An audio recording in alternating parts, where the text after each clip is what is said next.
Greetings and salutations, my dear audience. This is Joe St. Egg Benedictus, just coming at you with a chat and some Bible work I have to do.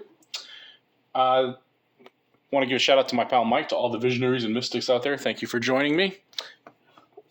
Last week, I came across this NRSV Bible from World Press at the used bookstore. It's a large print. And because it's a large print, I picked it up because it's not an updated edition, and I really wanted to get some NRSVs in good condition to hand out to keep at the church. It's our Pew Bible, so I wanted to make sure that we had it available. But then, obviously, what really caught my eye was the large print edition. I've been really struggling at the pulpit to read the font and the size font in my Cambridge NRSV on Sundays, and it's been kind of an issue. I tried to bring like a magnifying glass with me up in the pulpit, kind of just as I read. I don't read a lot at the pulpit, the Bible, but when I do, it's rather difficult. So I wanted to give this a shot. And so last Sunday, which was Ascension Sunday, I did, and it turned out to be really well. It turned out to be nice and clear. And though it's not huge font, I think it is adequate for reading at the pulpit. Now, what's interesting is my Cambridge, which is the only premium Bible I have, was I think something like 128 or 138 when I bought it new about 4 or 5 years ago. This was $1. So I just think it's interesting that you can use premium Bibles, but sometimes they don't work. And my premium Bible, the Cambridge, although I love it, feels great, looks great. I love reading it like under normal circumstances, but when I'm at the pulpit with the difficult light and just how the angle of the pulpit is, this one I think works better. So anyhow, for $1, I couldn't pass it up. So what I'm going to do today is put some ribbon in it because it doesn't have ribbon. It's not fancy, no gilding. It is sewn, I believe. I don't think it's glued. But if it's going to be a pulpit Bible, I won't take it around and use it anywhere else except on Sundays. So even if it is glued, I'm not going to use it enough to destroy it. By the way, in the back, it does have a dictionary and concordance. So that's really the only feature it has. Other than that, it's just plain Jane NRSV. No headings or anything. So today I want to put some ribbons on and maybe we can chat. Anywho, this year, things are going very well, and I hope things are going well for you. Having a lot of fun at church. Things seem to be going well. Churches in my area seem to be growing and getting back to some pre-COVID numbers. I'm very excited about that.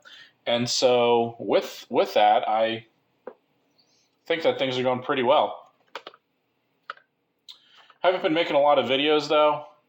There's not really much to make on. I've been watching some other videos. And really, I think I unsubscribed to a lot of Bible review videos because, one, they're either not making videos and dormant, or two, just kind of review newer Bibles, and just don't think those new Bibles have much personality. Some of them are neat, with the fancy yellow leather covers or red yellow covers or something, but there just doesn't seem to be a lot of personality out there. One of the things I have been following in videos are reading plans and organization, and people explain how they organize or highlight their Bibles or use their Bible and study notes. Things like that I really enjoy. So I've been following those kinds of videos.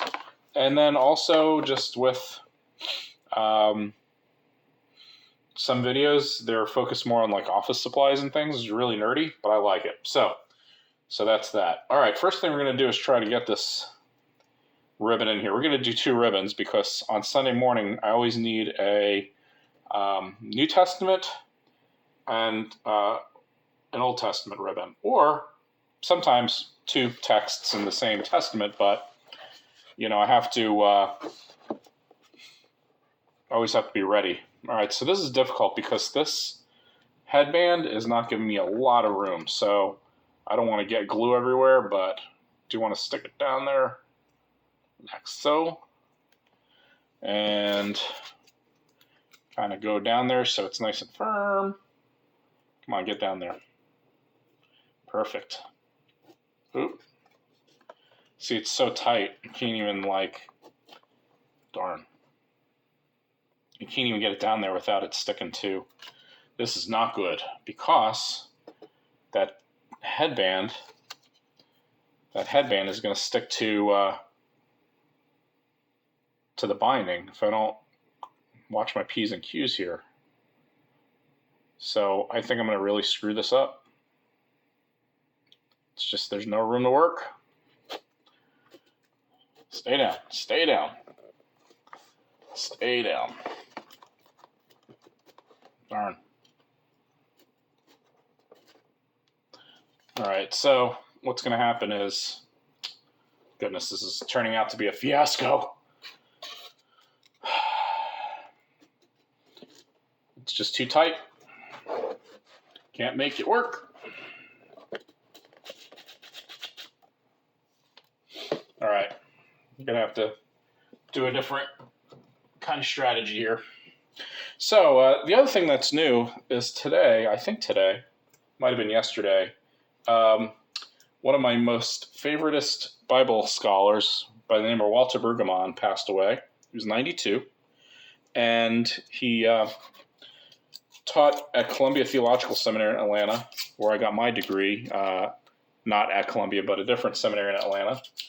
And we were able to sit under Walter Brueggemann for lectures and seminars, and he was a phenomenal Old Testament scholar, and frankly, one of the most pivotal scholars in my particular repertoire and world. He really, really shaped my understanding of the Bible and the Old Testament and some of the New Testament. And really, he brought creativity and imagination to Bible exegesis that really to this day I think is unmatched. I've read at least a dozen of his books and articles, and he's just an incredible guy. So he will be missed. One of the things that's interesting is this year, it's 2025, I am reading one of his devotionals, Gift and Task. So I think there's a video. I think I made a video on it, but it's phenomenal. And one of the things is, once you read Brueggemann, you know how he works, you know how he thinks, you know how he writes. And so I don't know how I'm going to do this for reals. This is just not working out. If I open it up, there's no room. So usually you can kind of bow out the text and get this in here. It is just not working. So, and then I can't do that because there's going to be glue on it like that. So this is just not good. I think I have another idea. So anywho, he's an incredible writer. I mean, he's one of those guys who is so creative, he just makes words up. You know, he defies all boundaries when it comes to biblical scholarship. He's steeped in Jewish theology and Jewish thought. So, you know, his ideas come from more Jewish literature, but trying something different here. Come on. All right. See if this works. All right, what I'm going to do, see if I have some stuff here. See if I can use this. I need a way to keep this down so I can lift this up. Okay, nope. Get down there, stupid.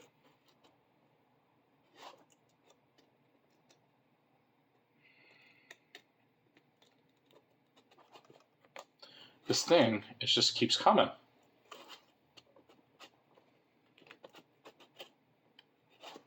This is the hardest and most annoying thing I think I've ever done with a ribbon. Never had a ribbon have this much trouble. For reals, dude. Look at that. It's ridiculous. I think it's a wash. I think what I'm going to have to do is attach a ribbon or a set of ribbons to some kind of like leather board or something, and just do it the old-fashioned way where you put ribbons on leather and then you just shove the leather down there. That's the only thing that's going to work. This is ridiculous. And then what I have to do is kind of go down here every once in a while because I don't want the binding to glue to the leather. So let me grab the leather. I just so happen to have one close by and see if that works. Yep.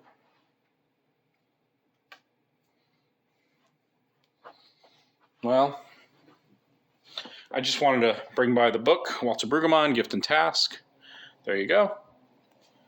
It's a annual devotional. It's kind of geared towards like the lectionary year. I think it's like year A or something like that. And it's right now, currently, I think it's year C or something. So it doesn't really fit. Look at that. Too thick. That won't work. So what I think we should do is close this up. Try to wipe as much excess glue off as possible. Don't know.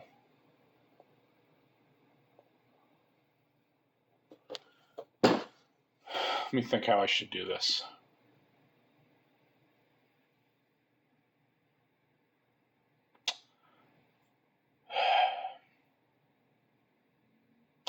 You know, the other thing I can do is maybe string it through here till it comes out the other side, right?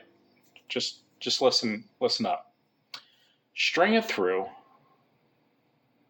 until it goes out of the other side, right? And then cut the end here. Well, it's already cut, so I don't have to do that. Then lift it through back, and then maybe drop glue in so that can try that.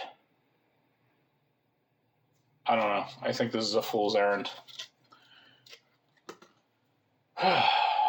And then the thing is like, how do I get this through? With what apparatus do I get this through? You know, I just need to get it in there a little bit. That's it. Just a little bit. Well, I guess that's the other thing I can do. I can, instead of going all the way through, I can just maybe just poke it down there and just glue it. Let's try that. See, I like get it down there, right? Fine. But then when I lift it out, it comes out. So maybe what I have to do is do that. Nope.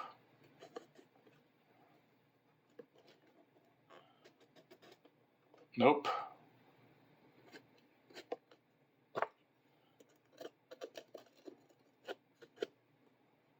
Meanwhile, I'm killing the tail band here.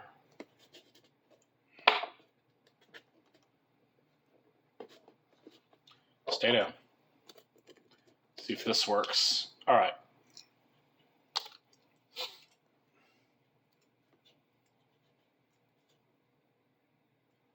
Okay, so if that's in there, right, I'm killing the headband from that, because this is like mortar board. It's like a file, so every time I put it in and pull it out, it's just wrecking the fabric on that headband, which frankly I don't care. I don't care about the headband. I just need ribbons, and I need it for worship. You know what I'm saying? So I'm going to do, maybe just stick this on here, like so. And then put this back here, and then maybe stick this in a pinch. All right, maybe that's working. Get down there. Good. Okay. Whenever I do ribbons, one of the issues I have is when you put it in, it doesn't stick to the binding because there's too much room. In this case, there's too little room to even work.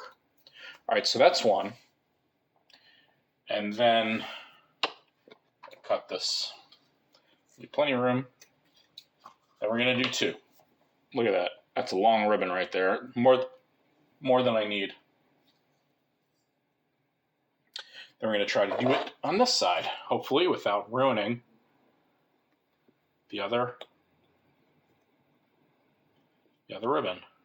Now this is working a lot better. Doing it little by little, okay? So that's that. Now if I get glue in there, open it up, glue, put it in there.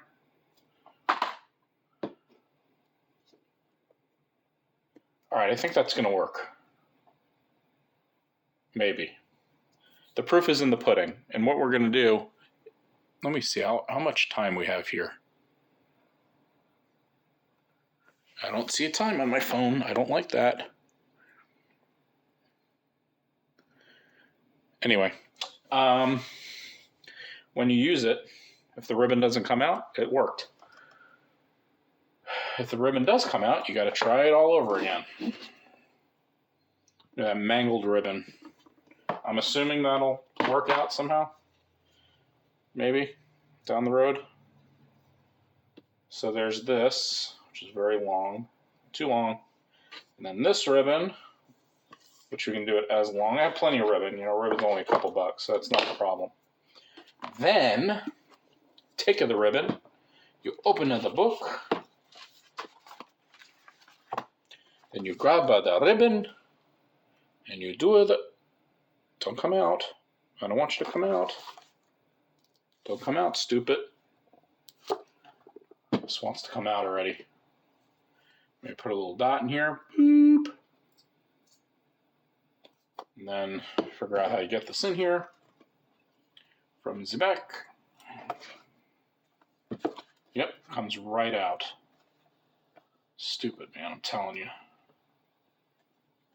Get in there.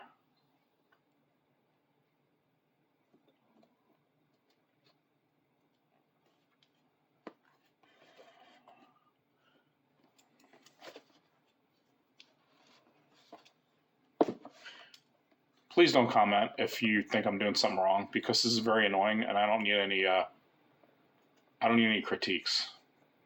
Because it's very annoying. Never had this many issues. All right. Bring this around like so. Gonna bring this way. Usually I just do this when it dries, but not gonna do that. Anyhow, if you go on Facebook and you're in the Bible scholar world, I'm sure you'll see a lot on Walter Brueggemann. He's very, very influential with especially Old Testament people. And wouldn't be surprised if you don't hear his name thrown around a little bit here and there. Just one of those things.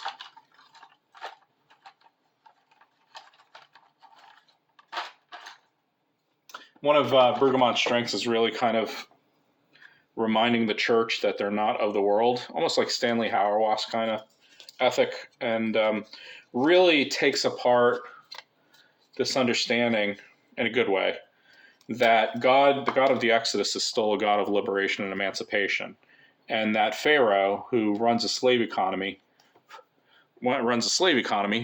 and an economy in which labor is more valuable than Sabbath, really defines kind of the excesses of people and of civilization, and also the giant kind of ongoing conflict between God and the pharaohs of the world, even today.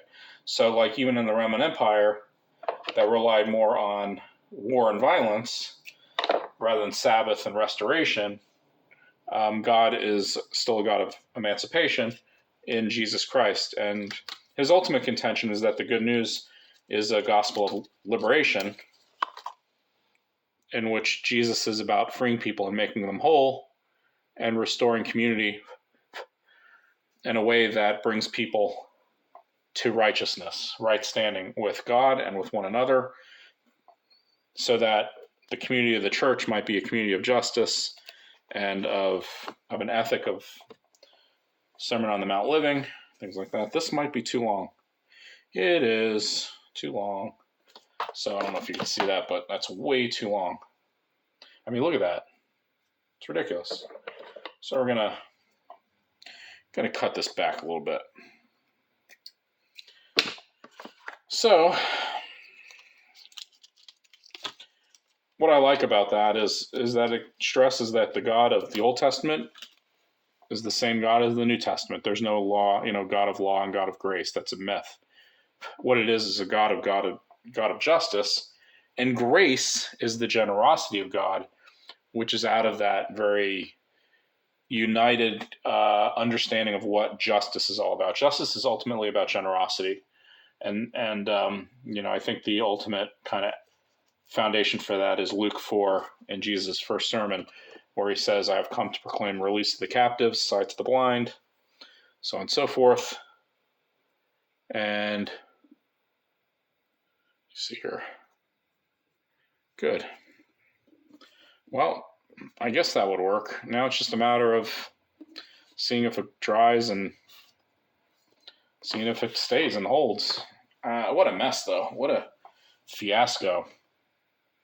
Anyhow, thanks for joining me. I hope the video wasn't too long, but I'm hard pressed between videos, and I don't make a lot of videos, so I figured we'd just chat for a while and all that. Before I go, some people were interested in a pencil puzzle that I was making. By the way, they're available on like eBay, and so you can get this puzzle. So, got this from the used book store, took it home. Took a zillion hours to make this. I mean, the pieces are real small. It's a 1,000-piece puzzle, right? I mean, literally, took forever. I mean, granted, I was watching TV when I did it, so it's not like I gave it like my full attention. And come to find out that it's missing, about 18 pieces. And had to order one on eBay anyway, just to fill it out. And then somebody who's a master puzzle maker said, well, if you get puzzles, you got to be careful because sometimes they cut them differently. Even though they may be the same puzzle, they may be cut differently. So now, not only do I have to look for 18 out of 1,000 pieces when I get a new puzzle in, the pieces may not even fit right. So it's a mess. But I really do love it.